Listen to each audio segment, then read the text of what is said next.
오늘 여러분께 들려드릴 이야기는 상상의 산물이 아닙니다. 이 이야기는 옌바이 산간지역에 사는 익명의 시청자 한 분이 보내주신 실화입니다.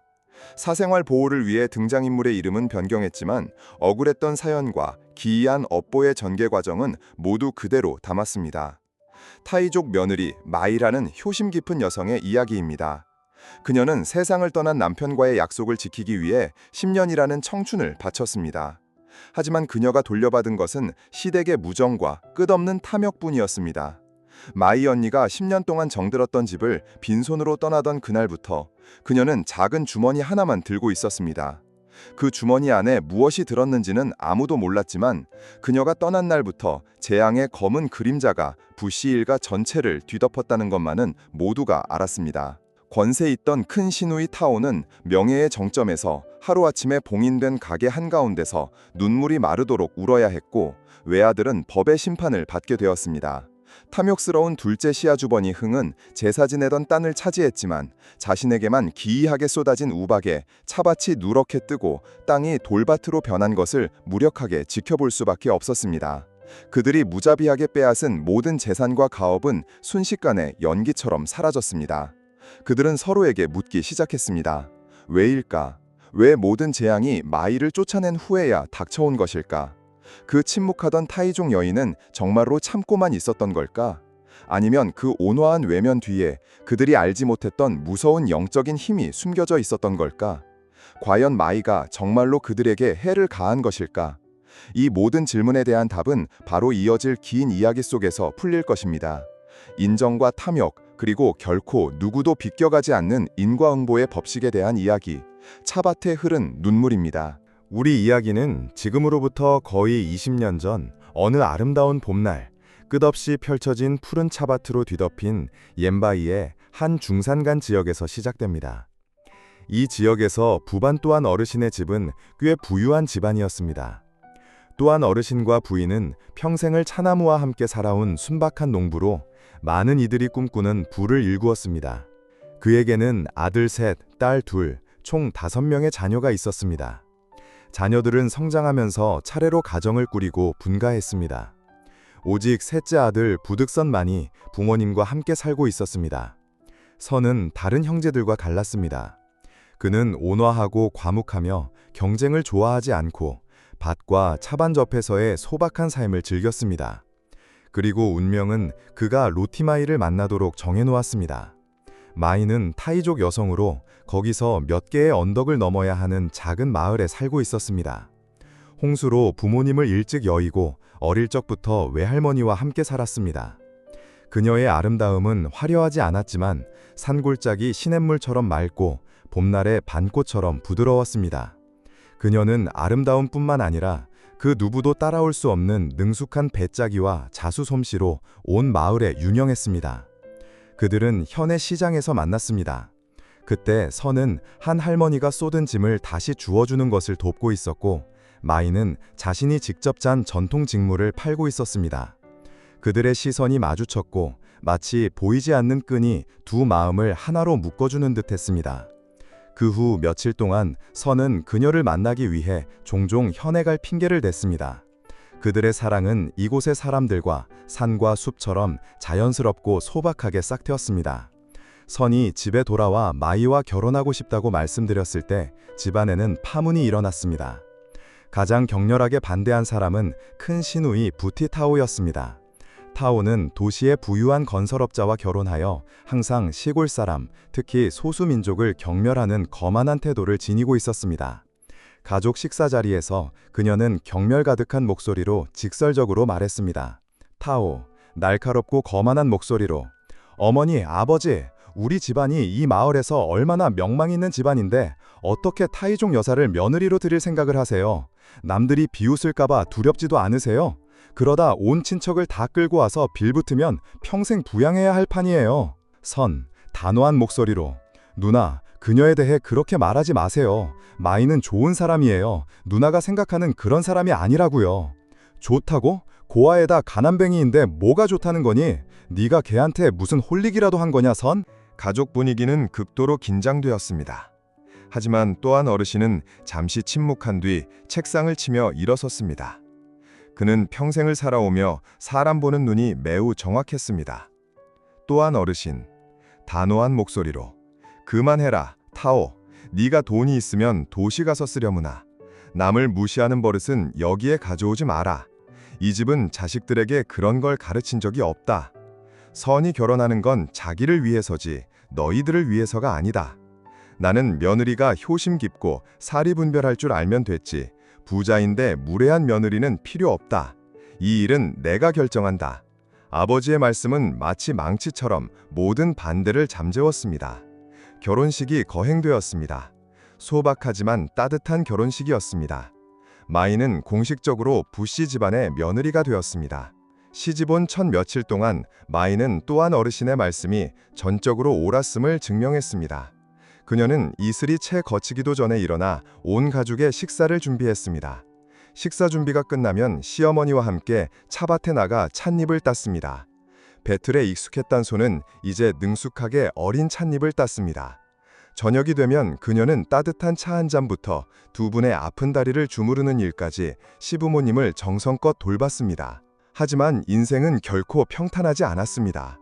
2년이 지났지만 마이의 배는 여전히 평평했습니다. 보이지 않는 압박이 점점 더해졌습니다. 타오는 고향에 올 때마다 비꼬는 말을 할 기회를 놓치지 않았습니다. 타오, 마이를 쳐다본 뒤 시어머니에게 어머니, 우리 집 복이 없나 봐요. 선이 장가간 지 2년이나 됐는데 아무 소식이 없네요. 혹시 척박한 땅이라 나무가 열매를 맺지 못하는 건가요, 어머니? 마이는 그 말을 듣고 고개를 숙였고 어깨가 떨렸습니다. 선은 그 모습을 보고 아내를 다른 곳으로 데려가 위로했습니다. 선, 슬퍼하지 마. 남들 말은 신경 쓰지 마. 아이는 하늘이 주시는 선물이야. 나에게는 당신만 있으면 그게 가장 큰 행복이야. 남편의 말은 그녀가 모든 것을 이겨낼 수 있는 유일한 원동력이었습니다. 그녀는 조용히 살아가며 조용히 희망을 품고 작은 가정을 가꾸어 나갔습니다. 인생의 가장 큰 폭풍우가 그녀를 기다리고 있다는 사실을 전혀 모른 채 비극은 어느 늦가을 오후에 닥쳐왔습니다. 선은 마을 사람 몇 명과 함께 집을 수리할 나무를 구하러 깊은 숲으로 들어갔습니다. 그 여정은 사흘이 걸렸습니다. 돌아왔을 때는 여전히 건강하고 즐겁게 웃고 이야기했습니다. 하지만 하룻밤 사이에 그는 고열에 시달리며 오한에 떨고 헛소리로 아내의 이름을 불렀습니다. 온 가족이 경악했습니다. 마이는 여러 날 밤을 뜬 눈으로 새웠습니다. 낮에는 외할머니가 가르쳐준 약초를 찾으러 온 언덕을 헤매고 다녔습니다. 밤에는 남편의 침대 곁에 앉아 정성껏 약을 다리고 따뜻한 수건으로 그의 몸을 닦아주었습니다. 그녀는 잠 부족과 걱정으로 눈에 띄게 야위었고 눈은 퀭하게 들어갔습니다. 현해 보건소에서는 그가 악성 말라리아에 걸렸다고 진단했습니다. 특효약과 특별한 간호가 필요했습니다. 마이는 사방으로 뛰어다니며 모아둔 전통 직물을 모두 팔고 넷째 시누이인 뜨란에게 돈을 빌려 남편의 약값을 마련했습니다. 뜨란은 또한 어르신의 넷째 딸로 성품이 온화하고 남동생과 올케를 가장 아꼈습니다. 그 며칠 동안 계속해서 드나들며 돈을 주기도 하고 쌀이나 국을 가져다 주며 마이가 동생을 돌보는 것을 도왔습니다. 하지만 타오와 둘째 시아주버니인 흥은 형식적으로만 병문안을 왔습니다. 타오는 야위고 초췌해진 동생의 모습을 보며 동정하기는커녕 시어머니에게 독설을 퍼부었습니다. 타오, 제가 처음부터 말했잖아요. 어머니는 듣지도 않으셨죠. 그 남편 잡아먹는 며느리를 데려온 날부터 우리 집에 편할 날이 있었나요? 이제야 정신이 드세요. 마이는 그 말을 듣고 가슴에 수천 개의 바늘이 꽂히는 듯 했습니다. 하지만 그녀는 말다툼할 힘도 없었습니다. 그녀의 모든 마음과 힘은 남편을 구하는 데 쏠려 있었습니다. 하지만 운명은 정해져 있었습니다. 거의 한 달 동안 병마와 싸운 끝에 선의 기력은 점차 쇠약해졌습니다. 운명의 그날 밤, 그는 아내의 손을 꼭 잡고 사랑과 미안함 가득한 눈으로 그녀를 바라보았습니다. 선, 힘겹게 숨을 쉬며 마이, 미안해. 내가 당신과 이 길을 끝까지 함께하지 못해서 당신을 혼자 두게 해서. 마이, 눈물을 흘리며 고개를 저으며 아니에요. 그런 말 하지 마세요. 당신은 나을 거예요. 저를 혼자 두지 마세요. 부모님을 버리지 마세요. 선, 당신 약속해줘. 남아서 나 대신 부모님을 돌봐주겠다고. 나는 당신을 믿어. 그것이 마지막 말이었습니다. 그의 손에서 힘이 빠졌습니다. 마이는 침대 곁에 쓰러져 울었고 그녀의 울음소리는 그 자리에 있던 사람들의 마음을 찢어 놓았습니다. 선이 장례를 치른 후 따뜻했던 집은 이제 슬프고 싸늘한 분위기에 휩싸였습니다. 많은 사람들이 마이에게 아직 젊으니 재혼하라고 권했습니다.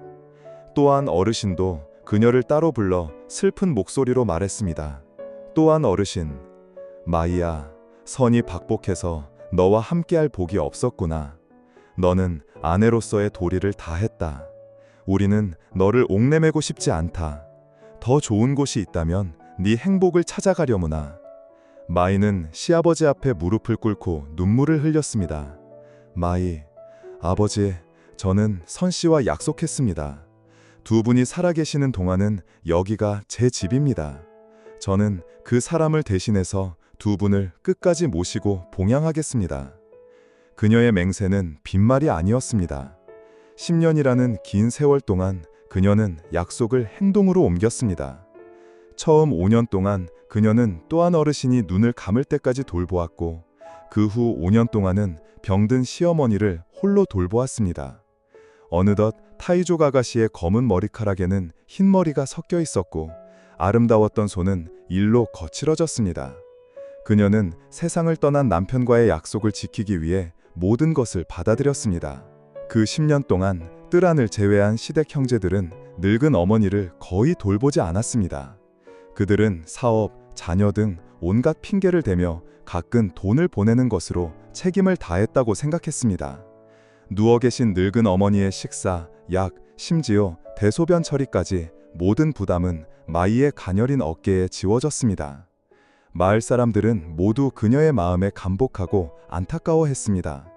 그들은 하늘이 눈이 있어 효심 깊은 며느리를 저버리지 않을 것이라고 믿었습니다. 하지만 그들은 틀렸습니다. 하늘은 눈이 있었지만 사람의 마음은 그렇지 않았습니다. 시어머니가 세상을 떠나고 장례가 막 끝났을 때 무덤의 향불이 채 꺼지기도 전에 사람의 본색이 드러나기 시작했습니다. 타오와 흥이 가장 먼저 나섰습니다. 그들은 사실상 마이를 겨냥한 비난의 장인 가족회의를 열었습니다. 타오는 큰 시누이 자격으로 주재석에 앉아 날카로운 말로 시작했습니다. 타오, 오늘 우리 가족이 다 모인 것은 몇 가지 일을 깔끔하게 해결하기 위해서입니다. 부모님은 모두 돌아가셨습니다.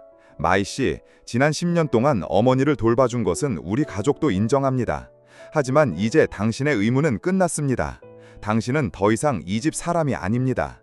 마이, 고개를 들고 떨리는 목소리로, 큰 시누이님, 무슨 말씀이세요? 흥, 퉁명스러운 목소리로 말을 이어, 당신 짐 싸서 고향으로 돌아가라는 뜻입니다. 이 집과 이 땅은 부모님이 우리 형제들에게 남겨주신 것이지 남의 몫은 없습니다. 마이는 망연자실했습니다. 그녀는 자신의 귀를 믿을 수 없었습니다.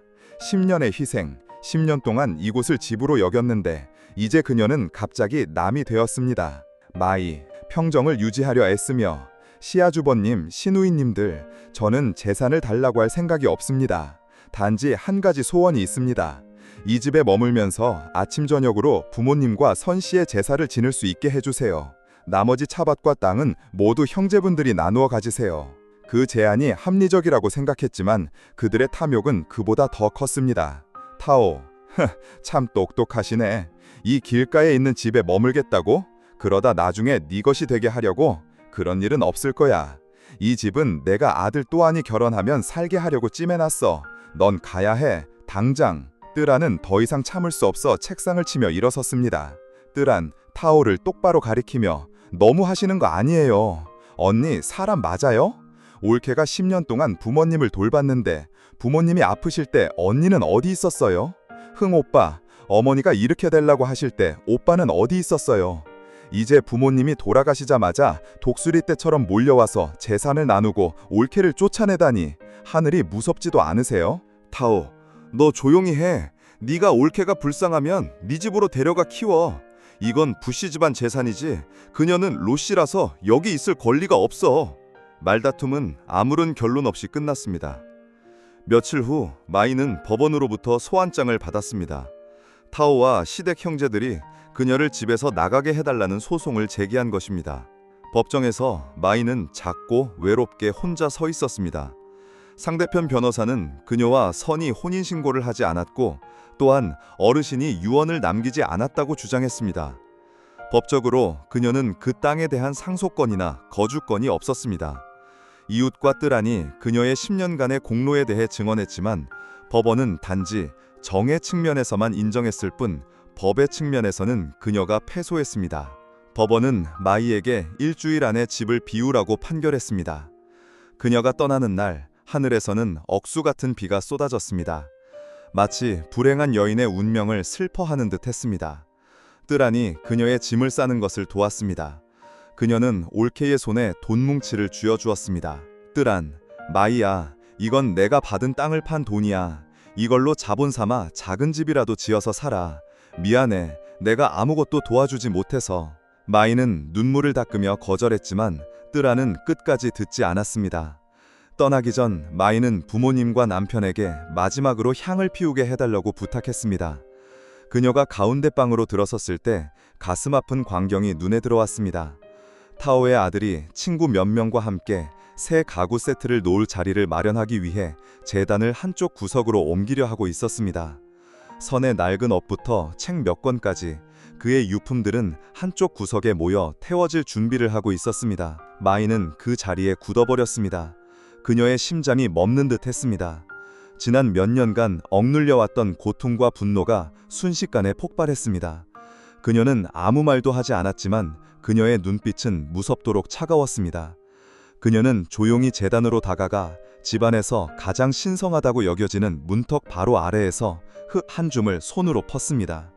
그런 다음 그녀는 향로에서 낡은 향 3개를 뽑아 모든 것을 남색 손수건에 쌌습니다. 그녀는 뒤돌아보지 않고 돌아섰습니다. 그녀의 작고 외로운 모습은 하얀 빛 속으로 사라졌습니다. 그녀의 마지막 행동이 단지 약간의 기념품을 가져가는 것이 아니라 그 땅의 영혼을 가져가는 것임을 아무도 몰랐습니다. 마이는 뜰안이 준 돈으로 상기슭의 외딴 곳에 작은 땅을 샀습니다. 그녀는 스스로 작은 수상가옥을 짓고 외롭게 혼자 살았습니다. 매일 그녀는 밭에 나가 일하고 저녁에는 배틀에 앉았습니다. 하지만 그녀의 집안에는 작은 제단이 마련되었습니다. 그곳에는 선의 영정과 붉은 천으로 덮인 토기 항아리가 있었는데 그 안에는 그녀가 가져온 흙 한 줌과 향 3개가 들어있었습니다. 한편 옛집에서는 타오와 흥의 가족이 승리를 자축하고 있었습니다. 그들은 재빨리 땅을 나누고 마이가 가꾸었던 차밭을 팔았습니다. 하지만 그들의 기쁨은 오래가지 않았습니다. 보이지 않는 저주처럼 기이하고 무서운 일들이 일어나기 시작했습니다. 먼저 타오의 가족이었습니다. 시내에 큰 잡화점이 잘 되고 있었는데 갑자기 어려움을 겪게 되었습니다. 관계부처의 합동 점검단이 예고 없이 들이닥쳤습니다. 그들은 그녀의 창고에서 대량의 위조품과 저질 상품을 발견했습니다. 타오는 누군가 자신을 모함했다고 울며 호소했지만 명백한 증거 앞에서 그녀는 부인할 수 없었습니다. 가게는 봉인되었고 그녀는 거액의 벌금을 부과받아 거의 모든 자본을 잃었습니다. 거기서 그치지 않았습니다. 그녀가 애지중지하던 아들 뚜안이 방탕해지기 시작했습니다. 그는 어머니의 돈을 가져가 도박으로 탕진했습니다. 빚쟁이들에게 쫓기던 중 말다툼 끝에 사람을 심하게 다치게 했습니다.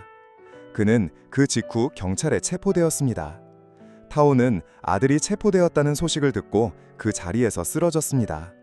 화려하고 권세 있던 여인에서 그녀는 미친 사람처럼 되었고 매일 아들을 위해 뇌물을 주려 애썼지만 소용없었습니다. 재산, 명예, 그리고 외아들까지 모든 것이 그녀의 손에서 빠져나가고 있었습니다. 다음은 흥의 가족이었습니다. 그는 가장 좋은 제사 지내던 땅을 차지했습니다. 그는 기뻐하며 사람을 고용해 가장 비싼 품종의 새 차나무를 심었고 곧 큰 이익을 얻을 것이라고 희망했습니다. 하지만 이상하게도 심은 차나무는 누렇게 시들다가 죽어버렸습니다. 그는 땅 탓을 하며 옥수수를 심었습니다. 옥수수는 몇 뼘 자라다가 역시 시들고 열매를 맺지 못했습니다. 그가 새로 사온 암돼지들은 모두 살이 쪘는데 하룻밤 사이에 원인 모르게 모두 죽어버렸습니다. 수의사가 와서 검사했지만 이런 경우는 본 적이 없다며 고개를 저을 뿐이었습니다. 건강했던 남자에서 흥은 과묵해지고 매일 술에 취해 살았습니다. 그는 척박해진 땅 앞에서 절망적으로 울부짖었습니다. 그의 아내는 가난과 빚에 시달리다 못해 아이를 데리고 친정으로 가버렸습니다. 심지어 타오를 따랐던 다섯째 시누이 희엔의 가족도 불운을 피하지 못했습니다. 그녀의 남편은 이 지역에서 유명한 목수였습니다. 요즘 들어 그의 솜씨가 이상하게 떨어졌습니다. 장롱을 만들면 비뚤어지고 가구 세트를 만들면 휘어졌습니다. 손님들은 물건을 반품하고 돈을 돌려달라고 요구했습니다. 가족은 항상 가난했고 부부는 끊임없이 다투었습니다. 오직 뜰 안의 가족만이 평온했습니다. 그녀의 부부 사업은 영향을 받지 않았을 뿐만 아니라 날이 갈수록 번창했습니다. 마을 사람들은 수군거리기 시작했습니다. 그들은 그것이 업보라고 말했습니다. 그들은 부씨 집안이 효심 깊은 며느리를 너무 가혹하게 대해서 하늘이 노하고 조상이 돌보지 않는 것이라고 말했습니다.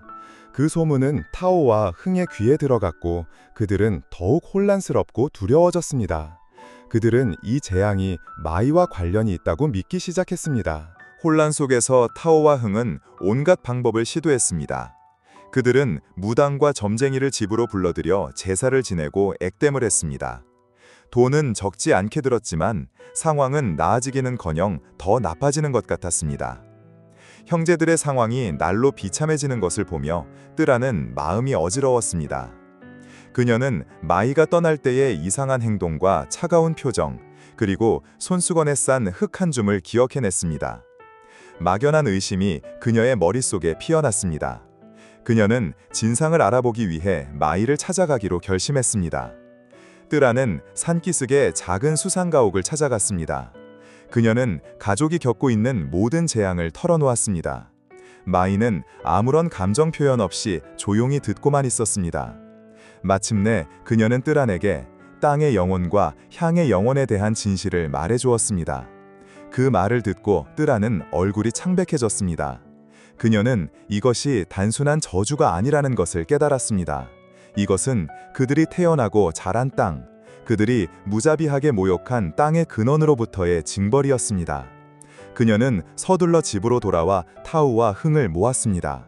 뜨란, 엄중한 목소리로 방금 마이씨 집에서 돌아왔어요. 모든 일이 우연이 아니에요. 우리 집의 재앙은 제사 지내던 땅의 영혼이 더 이상 우리를 보호하지 않기 때문이에요. 땅의 영혼은 우리가 그녀를 쫓아낸 날부터 그녀를 따라갔어요. 타오는 곤경에 처해 있었지만 그녀의 오만한 성격은 여전했습니다. 그녀는 책상을 치며 소리쳤습니다. 타오, 헛소리! 너도 그 요물말을 믿는 거야. 땅의 영혼, 향의 영혼이 다 뭐야? 분명히 그녀가 타이족 주술로 우리에게 저주를 건 거야. 이제 와서 고상한 척하려고 그런 이야기를 꾸며내서 우리를 겁주려는 거지. 난 안 믿어. 맞아요, 뜨란 누나. 그녀는 우리가 가서 무릎 꿇고 빌기를 바라는 거예요. 그런 일은 없을 겁니다. 나는 차라리 모든 걸 잃을지언정 그녀에게 고개 숙이지 않겠어요. 그들은 완강하게 믿지 않았습니다. 뜨라는 한숨을 쉬며 마지막 말을 남겼습니다. 저는 할 말 다 했어요. 믿고 안 믿고는 형제분들 마음이에요. 단지 후회해도 소용없을 때가 오지 않기만을 바랄 뿐이에요. 그리고 그 소용없을 때는 금방 찾아왔습니다. 일주일 후 재앙은 더욱 무겁고 잔혹하게 다시 닥쳤습니다. 타오의 아들 또아는 수감 중에 동료 수감자와 싸워 상황이 더욱 심각해졌습니다. 가석방이나 감형의 희망은 모두 사라졌습니다. 타오는 그 소식을 듣고 그 자리에서 기절했습니다. 같은 날 밤 계절에 맞지 않는 거센 우박이 쏟아졌습니다. 다음 날 아침 마을 사람들은 오직 흥에 척박한 언덕만이 가장 심하게 파괴된 것을 보고 경악했습니다. 우박은 마치 눈이 있는 것처럼 얼마 남지 않은 표토를 깎아내고 모든 것을 휩쓸어 황량한 돌밭만 남겼습니다. 그 순간 타오와 흥의 마지막 자존심은 완전히 무너졌습니다. 싸늘한 집안에서 한때 거말했던 두 사람은 실패와 절망 가득한 얼굴로 마주 앉았습니다. 타오, 소리 없이 울며, 흥아, 다 끝났어. 뚜아니, 걔가 살고 싶지 않다고 했어. 나 어떻게 해야 하니? 흥, 멍한 목소리로, 내 땅도 아무것도 남지 않았어. 누나, 아마 우리가 정말 틀렸나 봐. 뜨란 누나 말이 사실이었어. 그들은 침묵 속에서 서로를 바라보았습니다. 두려움이 모든 것을 압도했습니다. 그들은 무당도 제사도 모두 소용없다는 것을 깨달았습니다. 이제 그들의 유일한 살 길은 그들이 무자비하게 내쫓았던 며느리뿐이었습니다. 다음 날 아침 그들은 뜨란의 집을 찾아갔습니다. 이번에는 거만한 모습은 온데간데 없고 비참하고 애원하는 모습뿐이었습니다. 흥, 뜨란 누나, 우리가 잘못했어. 누나, 제발 우리를 마이씨 집에 한 번만 더 데려가 주면 안 될까? 제발 부탁이야. 산기슭으로 내려가는 오솔길은 평소보다 더 길게 느껴졌습니다. 타오와 흥은 뜨란의 뒤를 따라 묵묵히 걸었고 마음은 수치심과 두려움으로 무거웠습니다. 마이의 작은 수상가옥이 보이자 그들의 발걸음은 저절로 느려졌습니다. 그들은 마주할 용기가 없었습니다. 마이는 집 앞 현관에 앉아 배틀에 색시를 꿰고 있었습니다. 그들이 오는 것을 보고 그녀는 고개를 들어 바라보았고 그녀의 눈빛은 여전히 이상하리만치 평온했습니다. 타오와 흥은 감히 집으로 올라가지 못했습니다. 그들은 마당에 서서 고개를 숙였습니다. 건장한 남자인 흥은 갑자기 잘못을 저지른 아이처럼 더듬거렸습니다. 흥, 저기 우리가 사과하러 왔습니다. 우리가 잘못했습니다. 제발 우리 가족에게 살 길을 가르쳐 주세요. 마이는 배틀을 내려놓고 천천히 현관으로 나왔습니다. 그녀는 자신 앞에서 움츠러든 두 사람을 똑바로 쳐다보았습니다. 살 길은 저에게 있지 않습니다. 그것은 여러분의 마음속에 있습니다. 여러분은 조상에게 불효하고 세상을 떠난 이에게 불의했습니다.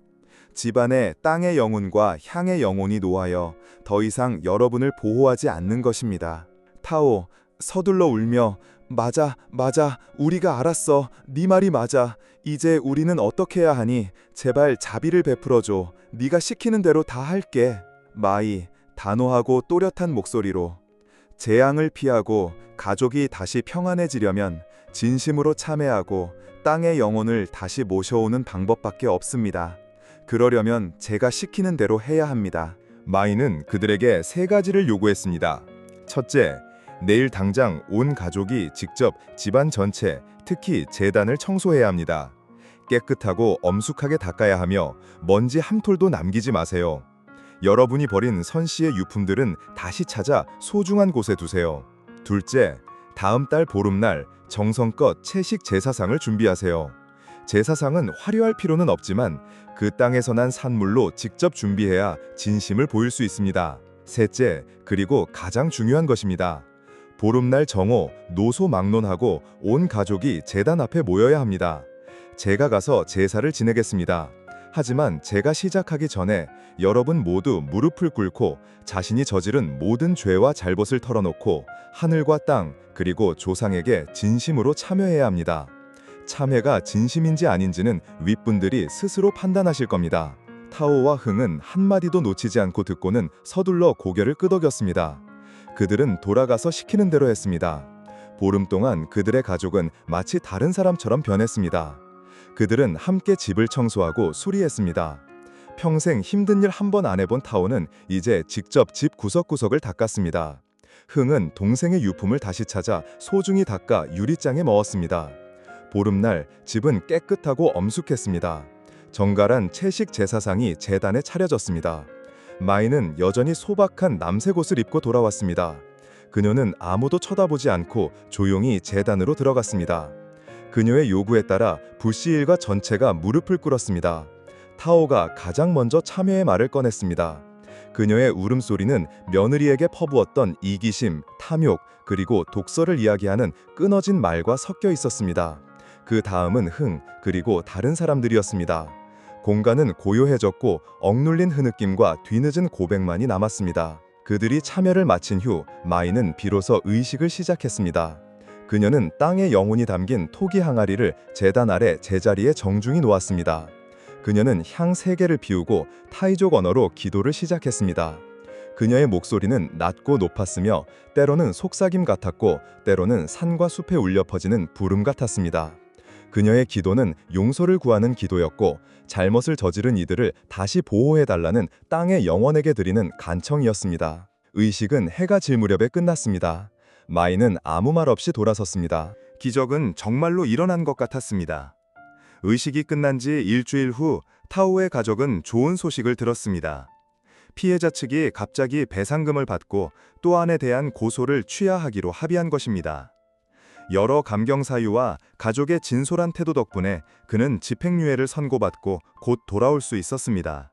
흥은 땅을 다시 개간한 후 새로운 옥수수를 심었습니다. 이상하게도 옥수수는 푸르고 고르게 자랐습니다. 그는 다시 차나무를 심기 시작했고 나무들도 뿌리를 내리고 자랐습니다. 그들의 삶은 예전처럼 부유하지는 않았고 빚도 여전히 남아 있었지만 막막했던 상황에서는 벗어났습니다.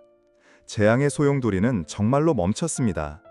초여름 어느 오후 흥의 차밭에서 첫 어린 찻잎을 수확할 수 있게 되었을 때 사람들은 다시 타오와 흥이 함께 마이의 집으로 내려가는 것을 보았습니다. 이번에는 빌러 온 것이 아니라 감사하러 온 것이었습니다. 흥의 손에는 갓 볶은 향긋한 차 한 바구니가 들려 있었고 타오의 손에는 붉은 벼슬 가진 큰 수탉 한 마리가 들려 있었습니다. 그들은 마이 옆에 섰고 그들의 얼굴에는 부끄러움과 감사가 뚜렷하게 나타났습니다. 타오, 진심 어린 목소리로 마이야, 우리가 너에게 감사하러 왔어. 네가 너그럽게 길을 가르쳐주지 않았다면 우리 가족은 아무것도 남지 않았을 거야. 이 선물은 작지만 우리가 다시 일어서서 얻은 첫 번째 진심이야. 부디 받아주면 좋겠어. 흥, 맞아. 우리가 잘못했어. 앞으로는 마음을 닫고 정직하게 살겠다고 약속할게. 마이는 그들을 보고 차바구니와 닭을 보았습니다.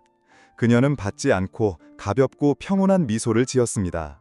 마이, 다 지난 일이에요. 이 선물은 가져가서 하나는 조상께 제사 지내고 다른 하나는 가족들 건강을 위해 쓰세요. 저는 아무것도 필요 없어요.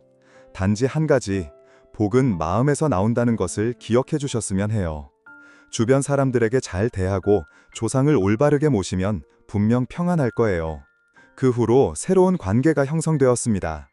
원한은 없었지만 예전처럼 친밀할 수도 없었고 부시 집안이 마이에게 보내는 존경과 감사가 있었습니다. 가끔 그들은 고향 특산물을 가지고 그녀에게 내려왔습니다. 그들은 인과응보와 근원의 신성함에 대한 교훈이 그들이 평생 가지고 가야 할 가장 비싼 교훈임을 깨달았습니다. 그리고 마이는 여전히 산기슭의 작은 집에서 평화롭게 살았습니다. 그녀는 용서했습니다. 그들이 용서받을 자격이 있어서가 아니라 그녀의 마음이 평온해야 했기 때문입니다. 그녀의 눈물은 더 이상 차밭에 떨어지지 않았고 대신 그녀가 사랑하는 남편이 그녀를 향해 미소 짓고 있는 먼 산을 바라볼 때마다 가벼운 미소가 피어났습니다. 네, 여러분. 우리 이야기는 여기서 끝납니다. 사람의 마음과 하늘의 법칙에 대한 긴 이야기였습니다. 때로는 가장 무서운 징벌은 칼과 창이 아니라 양심의 가책과 우리가 사는 땅의 외면입니다. 부디 항상 기억하십시오. 살아가면서 돈은 부족할 수 있지만 결코 인정과 효심이 부족해서는 안 됩니다. 들어주셔서 감사합니다. 다음 이야기에서 다시 뵙겠습니다.